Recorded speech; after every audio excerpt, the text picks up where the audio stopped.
They called humans cowards, they laughed at our surrender. So we sent 2 stories from our nightmares, and let the galaxy learn why monsters fear humans. The Krillian War Council erupted in harsh laughter as they reviewed humanity's surrender proposal. General Vexmore slammed his massive fist onto the obsidian table, 6 eyes gleaming with predatory satisfaction. Cowards, he roared, his voice echoing through the command chamber on the fortress world of Terminus 7. They offer tribute, territory, even their outer colonies. Anything to avoid a real fight. High Commander Rathel nodded, his mandibles clicking in amusement.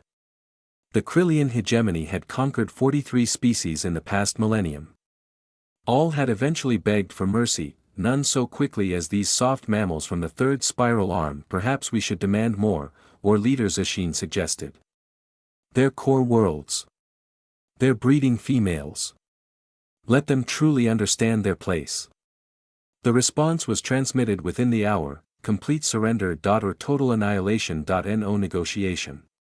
No mercy. The human reply came 12 hours later, not through diplomatic channels, but as an emergency broadcast across every military frequency. The message was brief. A tired-looking admiral with graying temples stared into the camera. You called us cowards. You demanded unconditional surrender, he said calmly. Very well. He paused, but since you enjoy bedtime stories about conquering monsters, we thought you might like to meet some of ours. We're sending 2 representatives. Consider this our final diplomatic gesture. The transmission ended with coordinates on the neutral moon of Kepler 187b. 2 representatives. Vexmore scoffed. Against our entire council. These humans are mad. The Krillian delegation arrived with 50 warships and a full battalion of elite warriors. Overkill, perhaps. But they wanted to make a statement. The human vessel was laughably small. A single stealth corvette materialized silently within the system's asteroid field. 2 figures emerged and walked across the barren moon surface without environmental suits, their modified genetics allowing them to survive vacuum. The first was a tall, angular man with silver hair and cold blue eyes. He moved with the grace of something that had never been prey. The second was an elderly woman, small and unassuming, leaning on a worn wooden walking stick. She looked like someone's grandmother. I am Colonel Victor, the Boogeyman, Petrov, the man said when they entered the chamber. This is Major Katerina, Baba Yaga, Volkov. The Krillian warriors shifted uneasily. Something about these humans felt wrong.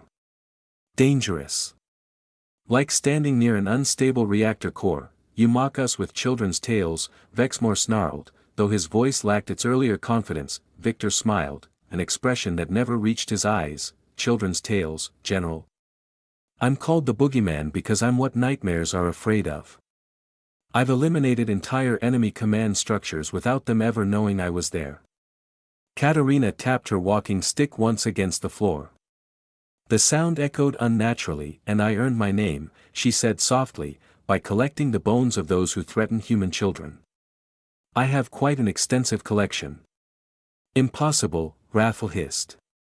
2 individuals cannot. He never finished. Victor moved in less than a heartbeat. The elite bodyguards collapsed, their spinal columns severed with surgical precision. He hadn't drawn a weapon. Katerina hadn't moved at all, yet 3 more Krillian officers fell dead, faces frozen in absolute terror. She continued leaning on her stick, looking mildly disappointed. The thing about legends, Victor said casually while cleaning his hands, is that people think we're myths.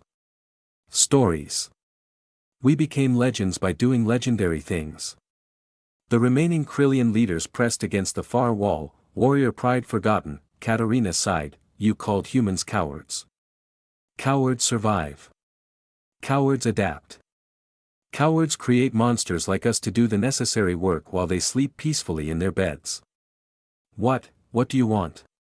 Vexmore whispered. Victor checked his chronometer. In about 6 minutes, every Krillian military installation in this sector will go dark. My colleagues are very thorough.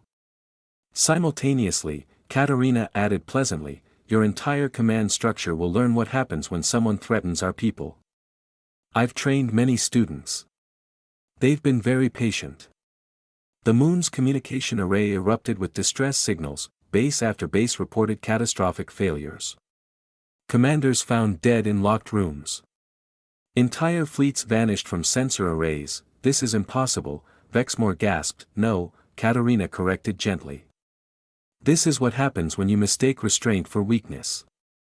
Humans aren't cowards, General. We're just very good at pretending to be, until it's time to stop pretending. The Krillian hegemony's unconditional surrender was transmitted that evening. Official records blamed system failures, but in the dark corners of the galaxy, new stories spread, stories about humans, and their pet monsters, stories that made even the bravest warriors check their locks twice before sleeping.